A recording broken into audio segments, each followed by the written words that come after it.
بسم اللہ الرحمن الرحیم نحمدہ ونصلی علی رسولہ الکریم۔ ناظرین، حضور اقدس صلی اللہ علیہ وسلم کا پیغام کے نام سے یہ سلسلہ گفتگو جاری ہے، جس میں ہم نے یہ طے کیا ہے کہ ہم آج کے مسائل کو سیرت طیبہ کی روشنی میں دیکھیں گے اور کوشش کریں گے کہ اس کے بارے میں ہمیں سیرت طیبہ سے جو رہنمائی ملتی ہے اس سے آپ کو روشناس کرائیں۔ گزشتہ نشست میں ہم نے عرض کیا تھا کہ ہمارا نظام تعلیم بڑی بنیادی تبدیلیوں کا متقاضی ہے۔ ذرا آج اپنے چاروں طرف نظر دوڑائیے، آپ کو کیا نظر آ رہا ہے اور آپ کیا محسوس کر رہے ہیں؟ یقیناً آپ کہیں گے کہ ایک انتشار کی کیفیت ہے، ایک فکری نظریاتی انتشار ہے، اتحاد، یکجہتی، یگانگت کا فقدان ہے، اتحاد و اتفاق کا ماحول نہیں ہے۔ ایک ریاست کے مختلف ستون باہم محض آرائی میں مشغول نظر آتے ہیں، ایک دوسرے کے احترام کا ماحول نہیں، ایک دوسرے کی کا قوت بازو بننے کا ماحول نہیں ہے، بلکہ ایک دوسرے کی ٹانگیں کھینچنے کا مزاج ہمارے ہاں پروان چڑھ رہا ہے۔ جن کے ذمے اس ملک کو چلانا ہے، جن کے ذمے اس کو پروان چڑھانا ہے، ان کو آپ کسی اور مصروفیات اور مشغولیات میں دیکھ رہے ہیں۔ یقیناً یہ لمحہ فکریہ ہے۔ ہم دیکھ رہے ہیں کہ جہاں فیصلے ہونے چاہیے، جہاں سے نظام چلتا ہے، جن کے ذمے حفاظت ہے، ان سارے اداروں میں یکسوئی نہیں ہے، اور بدقسمتی سے یہ یکجہتی اس نازک گھڑی میں ہم سے چھوٹی ہے، اور اس مشکل حالات میں ہم لوگ اتحاد و اتفاق کی نعمت سے محروم ہوئے ہیں، جس مشکل گھڑی میں ہمارا وجود اور ہماری بقا داؤ پر لگی ہوئی ہے۔ یقیناً کوئی بھی سمجھدار انسان اس صورتحال سے لا تعلق نہیں رہ سکتا، اور سیرت طیبہ صلی اللہ علیہ وسلم یقیناً اس موقع پر ہماری بڑی مضبوط رہنمائی کرتی۔ قرآن پاک کی آیت ہے کہ وَأَطِیعُوا اللَّهَ وَرَسُولَهُ وَلَا تَنَازَعُوا فَتَفْشَلُوا وَتَذْهَبَ رِيحُكُمْ وَاصْبِرُوا إِنَّ اللَّهَ مَعَ الصَّابِرِينَ۔ اللہ اور اس کے رسول کی اطاعت کرو اور آپس میں اختلاف مت کرو۔ جب آپس میں تم بلا وجہ اختلاف کرو گے، آپس میں ایک دوسرے کو نہ ماننے کا جذبہ پیدا ہوگا مسلمانوں کے، تو فَتَفْشَلُوا وَتَذْهَبَ رِيحُكُمْ، تمہاری ہوا اکھڑ جائے گی، تم پسپا ہو جاؤ گے۔ اور اس کا حل کیا ہے؟ اختلاف کو ختم کیسے کیا جائے؟ فَاصْبِرُوا، صبر کرو، صبر کا مادہ پیدا کرو، ہر بات پر فوراً ریئیکٹ مت کرو، ہر بات پر جذباتی فیصلے مت کرو، جذباتی بیانات مت دو، اپنی ذات کو سامنے رکھ کر، اپنی ذات کی عینک لگا کر تمام مسائل کو مت دیکھو، اجتماعی سوچ پیدا کرو، ملک و ملت کی وفاداری کے جذبات پیدا کرو۔ یقیناً یہ وہ پیغام ہے جو اس نازک وقت کے اندر ہمیں قرآن اور حضور اقدس صلی اللہ علیہ وسلم کی سیرت طیبہ سے مل رہا ہے۔ آج ہم جس خلفشار کو دیکھ رہے ہیں، میں نے پہلے عرض کیا تھا اور اس نشست میں ہم اس پہ گفتگو کر چکے ہیں کہ ہمارے نظام تعلیم و تربیت کی بنیادی خامی تھی، اور آج ہم اس کی ضرورت پر مزید گفتگو کریں گے۔ ہم نے اپنے نظام تعلیم کو ایسا نہیں رکھا جس میں عملی مشق ہو سکتی ہو۔ کیا ہم نے اپنے بچوں کو عبادات کی مشق کرائی؟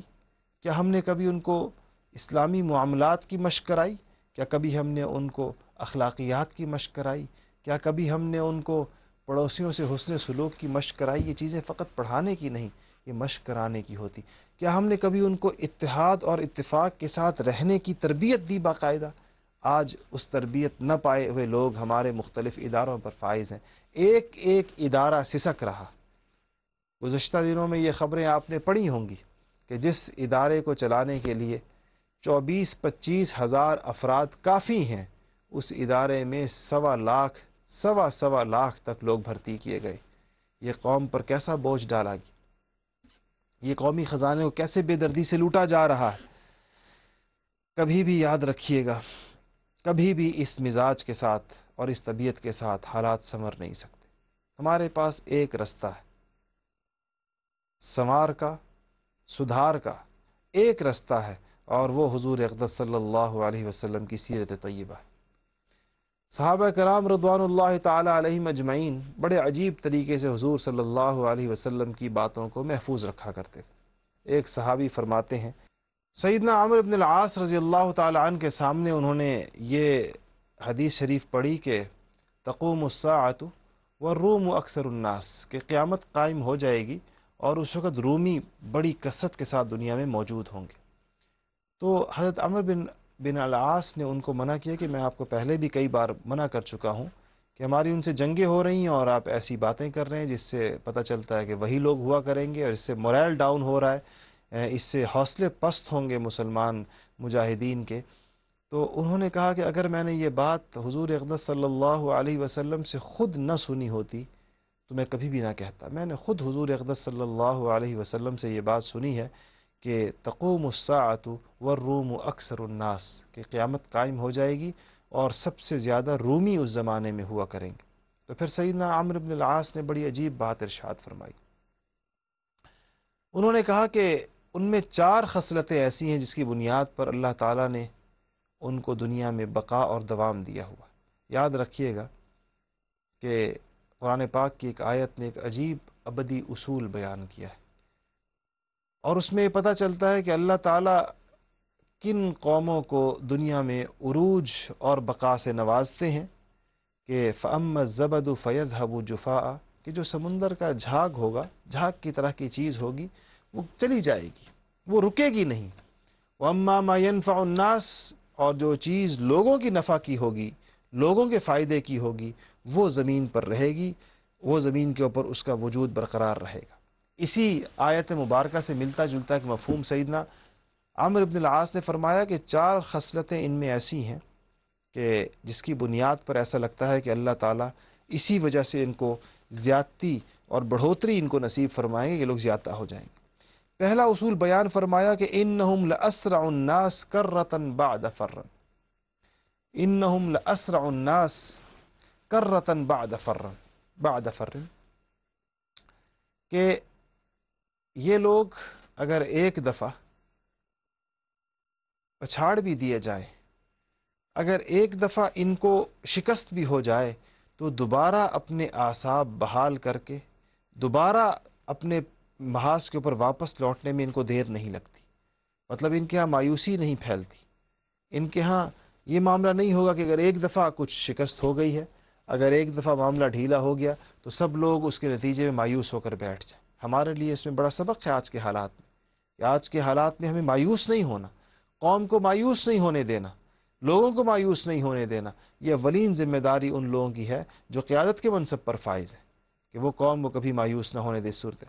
دوسری بات ارشاد فرمائی کہ انہم لخیر الناس لمسکین و فقیر و ضعیف، کہ یہ اپنے معاشرے میں فقیروں، مسکینوں، بیواؤں، ضعیفوں، کمزوروں کے لیے سب سے بہتر ثابت ہوتے ہیں، سب سے زیادہ خیر پہنچانے والے ہوتے ہیں، سب سے زیادہ بھلائی پہنچانے والے ہوتے ہیں۔ ایک اور حدیث شریف میں بھی یہی مفہوم آتا ہے کہ خیر الناس من ينفع الناس، کہ سب سے لوگوں میں بہترین لوگ وہ ہیں جو سب سے زیادہ نفع رسانی کر سکتے ہوں، جو سب سے زیادہ فائدہ پہنچا سکتے ہیں۔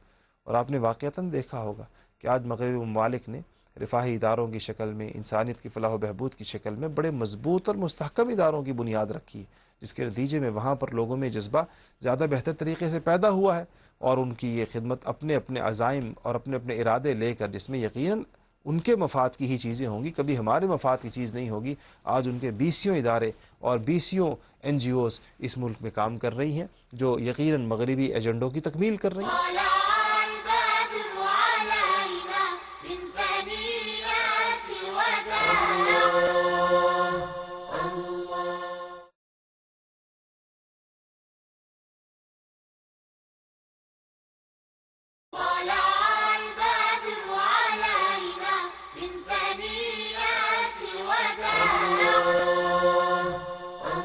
یہ ایک ان کے ہاں ایک صفت کی چیز موجود ہے کہ وہاں پر معاشرے کے کمزور طبقات کا خیال رکھا جاتا ہے۔ جس معاشرے میں کمزوروں کا خیال نہ رکھا جاتا ہو، ان کے حقوق کو پامال کیا جاتا ہو، معاشرہ کبھی پنپ نہیں سکتا۔ تیسری بات ارشاد فرمائی کہ انہم لاحلم الناس عند فتنۃ،